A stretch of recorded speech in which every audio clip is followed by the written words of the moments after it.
Hello everyone, and in this lesson we're going to take a look at how to use SOPs with height fields to generate a tile pattern. Okay, so previously we saw how to use like the 2D patterns that are available in Houdini, but what if you want shapes that are not available within the 2D patterns, like you want something really custom. So let's say like if you want something like this flower with, which is sort of bending over like that. So the idea is that we model it and then we project it onto a height field and then we do the rest of the process. So in this one, I'm not going to go into Substance Painter because the rest of the process is exactly the same as before. But we will go through the beginning of it, okay, because that is the different bit. Okay, so the final result is this. Okay, like this is the final shader that I built. Now I'm not recording this, but if anyone is interested, you can let me know in the comments. And like I have access to, well, at least 4 render engines, right? So I have access to, well, this is Octane, but I'll record all of this in Houdini, not in standalone or anything.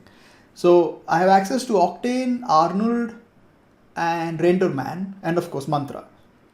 I don't have access to Redshift anymore, but yeah, those 4 I can record. So if anyone is interested, you can let me know. Okay, like this is really, really simple stuff, but if you want, I can always record something. Okay, so to get started. So this is essentially just a collection of things. So I have like these flowers here, and then I have these tiles. Okay, so we're going to take a look at both of these. And then we'll project it onto the height fields. Okay, so firstly, I'm going to start with the flower. Okay, so we'll take a line and I want to point it in, let's say the Z direction. And then I want to sort of, sweep another line over it. But what we want is more like a V shape. Okay, so I'm going to take another line. And what I'm going to do is I'll just lower the size of this. I'll take a transform and I'll just rotate it like that. Let's do one thing. Let's make one small change. I won't go in the Z, I'll go in the X direction. Okay, it doesn't really matter, but okay, and then I'll mirror it to the other side. So I'll just take a mirror and we'll set the direction in the Z axis. So there you go. So you'll get something like this.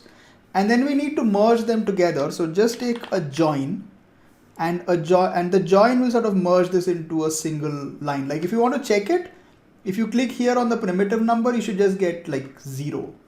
Or hold on, primitive number. There you go. So you'll just get 0. Like before this, you have like 0 and 1. Like you can see 2 numbers over there. So when you join it, it gives you just like it merges the whole thing. Okay, so this is good. Now let's just take this and I want to sweep it over this, but what I want to do is it should be slightly bent. So I'm going to give it, say, about 8 segments. And I'll take a bend. And the bend should be in the X direction. And we can bend it slightly. Okay. And then I'll take a transform and just, like rotate it like that. Like just check it. Yeah, make sure that it sort of touches the other side as well. Okay, now let's take a sweep. And so the backbone comes in here and the other one comes in there. Okay, if it doesn't work, just like you need to take a transform and just spin it. Okay, let's spin it in the 90 this way and then, minus 90 that way. Yeah, I can never really figure out how it's supposed to be going. Okay, and then we'll just also lower the length a little bit. Okay, now what I want to do is we need to just shape it. So what I can do is I can take a scale along curve, okay, and we'll set both of these to B-spline. And this will be small and that will be small. And then in the middle, it will be big. And what I can do is I can just take this guy and like push it out a lot. Yeah, I think this is okay.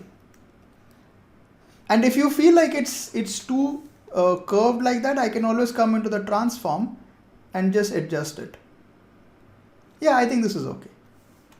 And maybe slightly longer. Okay, so this is good.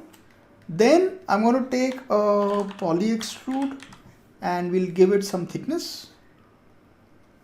So I want to go in the negative like this, and we'll do output back, and we'll just have to reverse it. So just reverse it, and then I can do a subdivide. So this gives me the base. Okay, we'll take it about 2. I think 2 should be good enough. Yeah. Okay, now I also want like a little line in the middle. So I'm going to take another sweep. I'll just plug this in over here. And we'll set this sweep to a round tube. There you go. Okay. And just sort of lower the radius. Yeah, you might have to like just transform it a little bit so that it matches that. Okay. Or we can even do it like beforehand over here. Yeah, and I also want it smaller. So just take a carve and carve it in the second view. So just sort of make it smaller like that. Yeah. And then I'll just shape it a little bit. So I'm going to take the apply scale to curve, and we'll do B-spline for both. And this goes to 0 and that one also goes to 0. Okay. And you can do like end caps. So if we merge them together, we should have, something like that. Yeah, you can sort of adjust a little bit based on what you want to do with it. Yeah, and we can subdivide this as well. Or actually, like, just put 1 in the end, like remove this one. Yeah, okay, this is good. Okay, if you're getting this, you don't really need to worry about it because eventually this will all just get projected to a height field. But this is mostly like a normals issue. Okay, like if you just put a normal here, that should go away, see. Or I think something is generating a normal. No, it's sort of just, it's like an internal normal that it's generating on its own. But that's fine. Okay, as I said, you don't need to worry about it. Okay, now I'll just take a copy and transform, and I'm going to rotate this. Now what I want to do is I want to be able to control the rotation. So I'm going to take the total number of copies. I'm going to right click copy parameter, add it to the y-axis for rotation. So paste relative reference and do 360 divided by the number of copies. So this will give me, like a much better result. Okay, so there you go. And then lastly, I'm just going to take a sphere and we're going to drop it in the middle. So make it like really small. We'll set it to polygon and about 10 sides. Do a merge and just merge it together. There you go. So that's our flower. Okay. Now, what I want to do eventually is I need to be able to color each piece separately. Okay, so I want to create masks for each one of them in the end. So in order to do that, I'm going to create groups so I can separate them out later once we do copies. Okay, so I'm just going to drop like a group in the middle for each one. Okay, so I'll call this center and I'll do a group here that will be petal. And I'll put a group here and we'll just call it, let's call it stems. Okay. So we'll have like 3 groups so I can, break them apart later. Okay, so this is fine. Now I want to copy it on a grid. Okay, so I'll just take a grid, which is fine. Okay. We'll keep the grid to 3 by 3. Or yeah, like 4 by 4 is fine. So we'll get like 1 in the middle. Now the first thing is I want this to be copied to the center. Okay.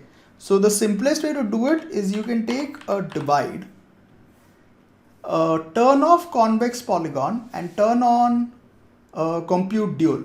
So if compute dual, what it does is it finds the center of each. See, there you go. It's automatically found the center of each object or each polygon. Okay, so this is fine.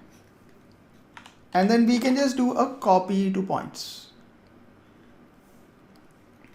Okay, so another thing we want to do is I want to take an add and I just want to delete the points for now. So delete geometry, but keep points. And if we merge them together, see, we'll get this. Okay, now comes something tricky, okay, which is I want them to scale up and down as the number of points increase. Okay, now that happens automatically if you do a scatter, right? Because a scatter, in a scatter node, like if I take a scatter, in the scatter node, there is an option to generate p-scale. Okay, but these are points that we have made. Okay, so there's no way to do that. Okay, because what happens is, like, if I increase this too much, see, they'll eventually start to intersect. So what I want is that as these points increase or decrease, I would like to, increase or decrease the scale should, happen automatically. So the way to do that is you can do it through a particle network. Okay, now this is slightly, slightly weird way to do it, but it is the one way to do it that does not require VEX. Okay, so what you do is you take a pop network, and it only works on frame 1. Okay, because at frame 2 it somehow just stops working. So we'll make it work and then use a time shift and just freeze it to frame 1. Okay, so I'll drop in a pop network and set the source to all points. So you'll get, like all points. And this is fine, like I don't need to do anything here. But what the particle network does is it gives you a node that can calculate the distance between each particle, and then you can use that for p-scale. Okay, so it's pretty cool. You can do that. So just take something called as a proximity node. Okay, so just take a pop proximity, and you don't need to do anything, right? Like this is fine. Okay, now what you want to do is just come out and take a wrangle and it will generate an attribute called nearest distance. Okay, this is the attribute that we want. So what we do is we do at p-scale is equal to at nearest distance. And then we need to freeze this to frame 1. Okay, because what happens is, like, if it goes to frame 2, it sort of disappears. Okay, so just take a time shift and just delete it. So make sure there's just 1 over there. So now it won't. Okay. Okay, now it's reversing the polygons for some reason, but we'll worry about that later. Okay, so firstly, let's see if this is working or not. Okay, so the point is, like, when you start to increase, see, you'll see that it starts to scale down. But the problem is it only starts working after a certain while. So the question is, how do we repair that? Okay, so the problem is that in the proximity node, there is a maximum distance calculation. Okay, so just take this and make it like 100. So what happens is, like, if the points are too far away, it just won't calculate. Only when the points come within like a radius of 1 is when it starts to calculate. But we don't want that, right? We want it to calculate whenever. Just increase the maximum distance to like a huge number. And there you go. Now it starts working. Okay. But the problem is that it works at, like, the p-scale is like 0.5. Okay. So what you need to do is need to take a transform for the flowers and make it like 0.5, and see, that will work. So now if you increase this, see. So this is a great way to just, if you generate points and you want them to be, like, to scale up or down based on the distance between them, this works perfectly fine. Now, the thing is, you only need to do this if you have like incoming points and you have to calculate on top of it. But if you're generating a scatter, or if you're doing a scatter and align, that can generate the p scale, internally. So you don't need to do any of this stuff, but this is a useful thing to know. Okay, so this is done. And now let's do one thing. As a final thing, I'll do a scatter and a line in the middle. And I'll just plug in both. I'll do add attributes to existing point cloud.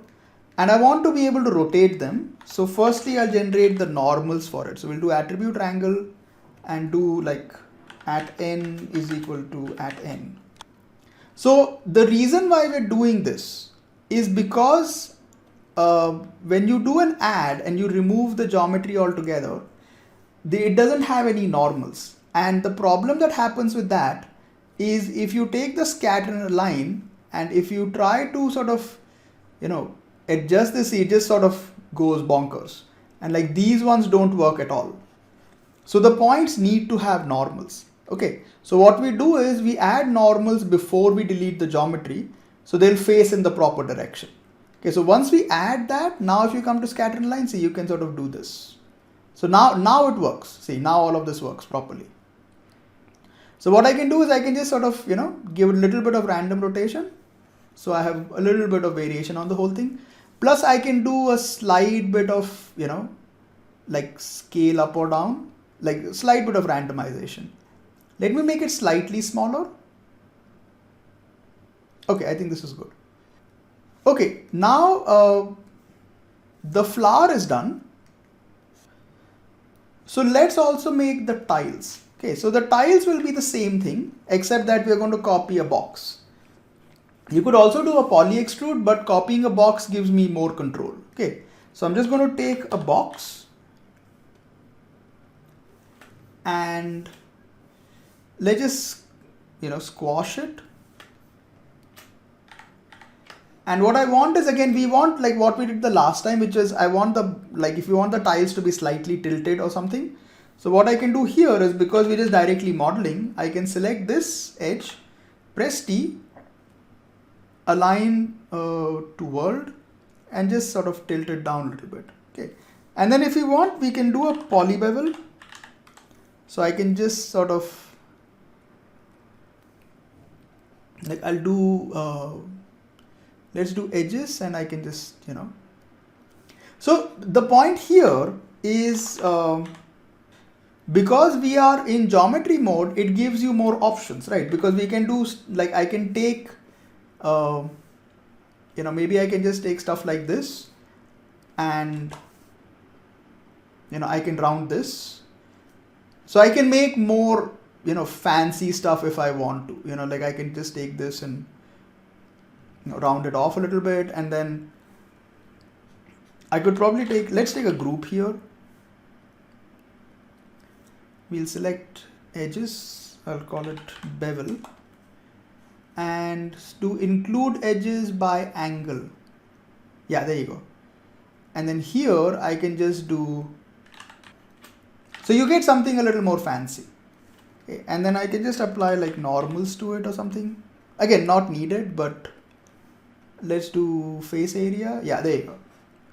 Okay, so we can use the same scatter line, pretty much, same everything. I'll just do Control C, Control V, because the only difference that we want is if I do a copy to points, and this comes in here and that goes in there.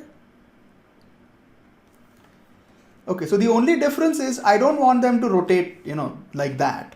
So what you can do is within the scatter line, you have something called round to multiples, and we can make this like 90 degrees, and we'll make it to 0 and 360. Okay, so this is fine, except the offset angle is 19, so make that 0. There you go. See, so now you have like, fancy stuff like this. So we have our flowers, and then we have the tiles. Okay, let's do one thing. Let's just take this, make it 0.1. Yeah. No, 0.1 is too less. Okay, hold on. Yeah, okay. So modeling does have its advantages. Okay, so this is done. So now what I want to do is as I said, like we want to be able to like firstly we need to project and build up our scene, but then we also want each piece of the flower as a mask. Okay, so what I'm going to do here is I'm going to take a blast and I'm going to separate out each piece. So I'm going to take this and this will be like center, delete non-selected, let's call this center, and this will be stems, and this will be petals. Yeah. Okay, so we have each one of these separate. Okay, so we'll keep this to a side, but first we'll just build up the basic structure. Okay, so I'm going to take let's take a height field, and these need to be scaled up because your height field is like 1000 by 1000. So the first thing I want to do is we'll put a transform in the middle over here, and I'm going to scale this up to by 100, and the same thing comes here for this guy. Yeah, so if I look at my height field, yeah, the height field is the right size.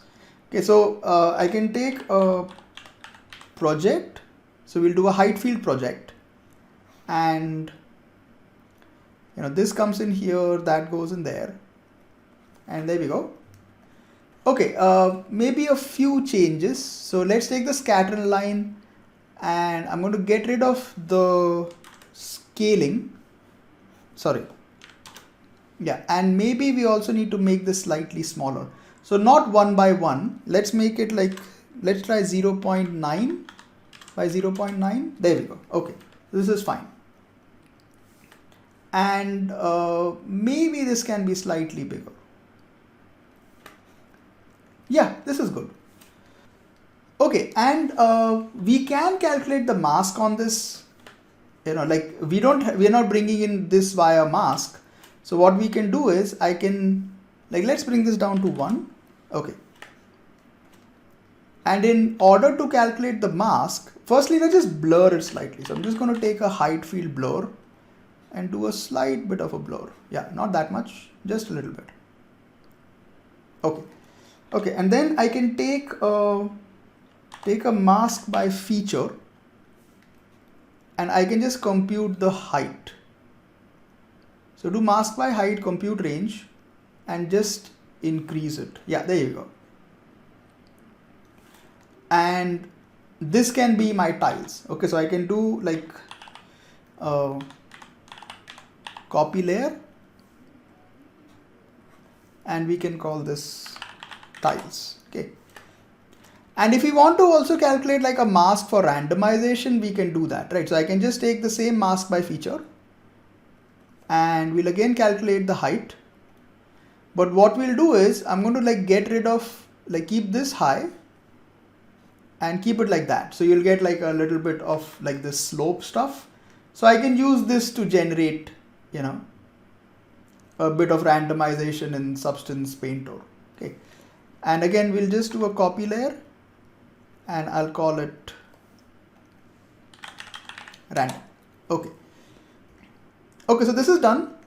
Now let's also do the project for the flower. Okay, so we'll do a height field project, and sorry, the height field comes in here, this guy comes in there. Okay, there we go. So we have the flowers, and again I'll just do a blur here, so Control C, Control V.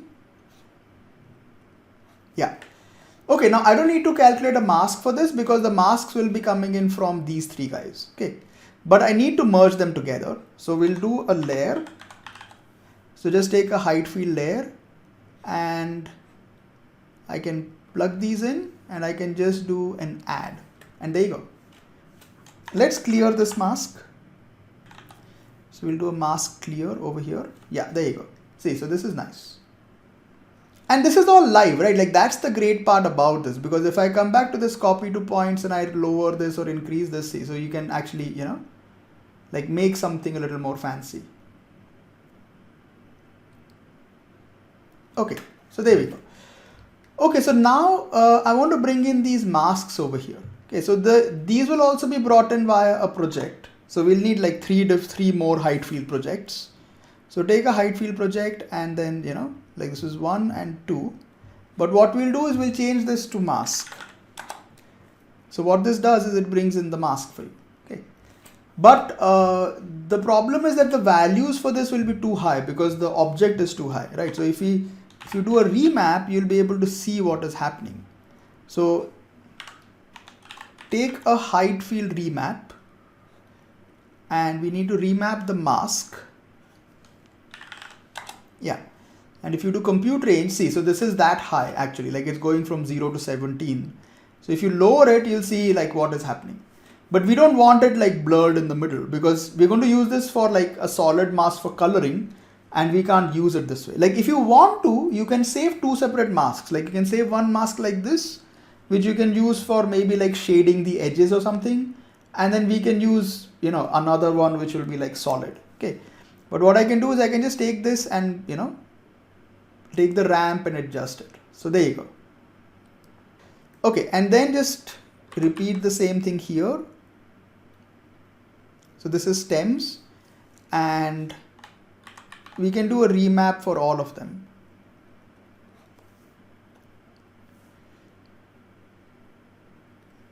Yeah, this is fine. And then the same thing here. So Control C, Control V.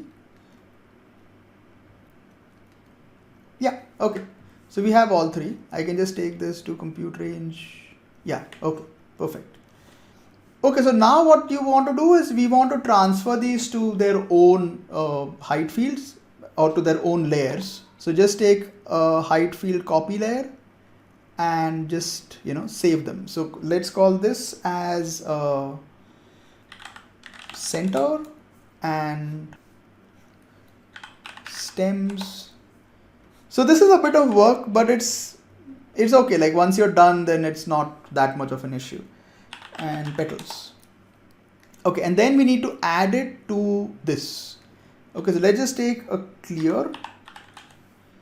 So we'll do a height field mask clear.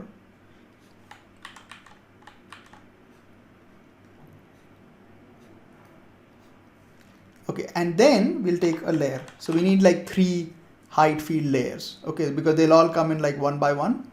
So first is this and just keep it to add. Okay, so what's happening is like you won't see anything else happen, but see the tiles comes in over here. Okay, or actually no, the petals. Yeah, because this side is petals. Okay, and then we'll take another height field layer. So this comes in over here and that, and do add, and then the last one. And add. There we go. So now if we look at it, see, we'll have petal, stem, center and tiles and random. Okay, so as a final thing, again, I want to just add a little bit of cracks to this. So what I can do is I can take my height field here. We'll add some noise to it. So we'll add like height field noise. And what I'm going to do is I'm going to set this to, let's set this to Whirly. Okay, and we'll set the size. Okay, so we'll set the size small, so about like 40 or 50. Okay, and just lower the, no, actually like lower than that as well. Okay, now we'll do the same thing. So I'm just going to come in here and we'll do a distort by layer and plug this in. And this is distorting too much. Like it's a nice effect, right? It sort of generates these nice cracks, but I don't want it to distort like this much. So what you can do is we can take the height field noise and come down to post processing and turn on bias and gain. Okay. And what you want to do is take the gain really high. See, so that kind of like controls it, and then take the bias low till you just see like a few cracks forming. Yeah, there you go. See.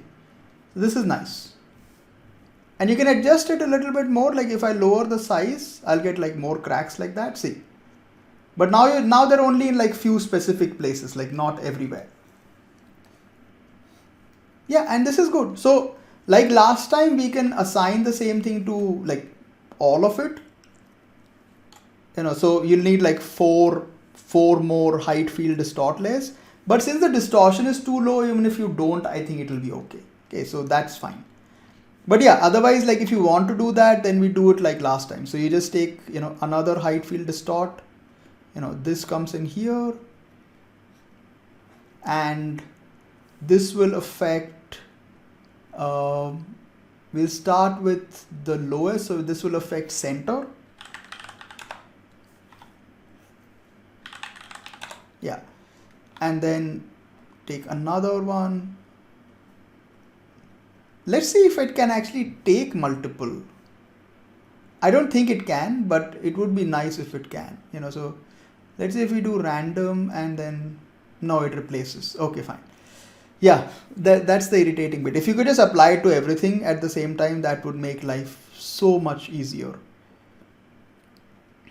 And so we've done like center and stems, and this should be petals. And then we'll do a last one for layer, for the tile. Because what this does is it slows it down. Like since you have like 4 distort nodes connected, it just slows it down. Okay. And then if you want to check it, I can just do a visualize. So I can do a height field visualize and check it. Yeah, so I can do like compute by range. Actually, this isn't a bad coloring for this.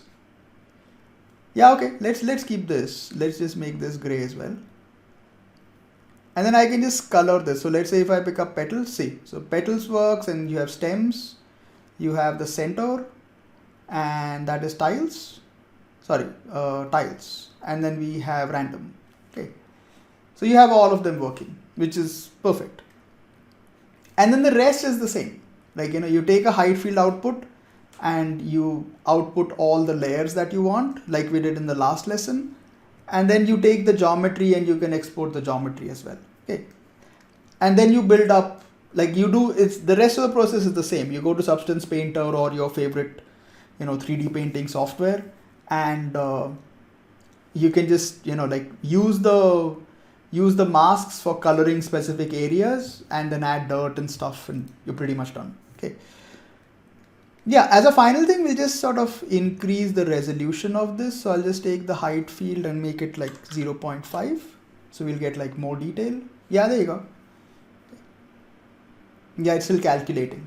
That's because we have like those 4 distort layers. That's why it's calculating. But I'll just set this to petals. Okay, there we go. See, so those cracks actually look nice now, So this is how we can build basic tile textures by mixing SOPs and height fields. Okay. And I will make the Substance Painter file available as well. Like, let me just show you the Substance Painter file. Yeah, so this is the file. So I did a 3x3 instead of a 4x4. I think a 4x4 is actually better because you get like more randomization.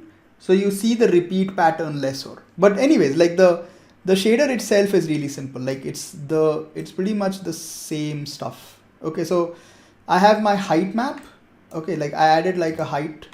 So this is the displacement. And then I have my base color and the tile color.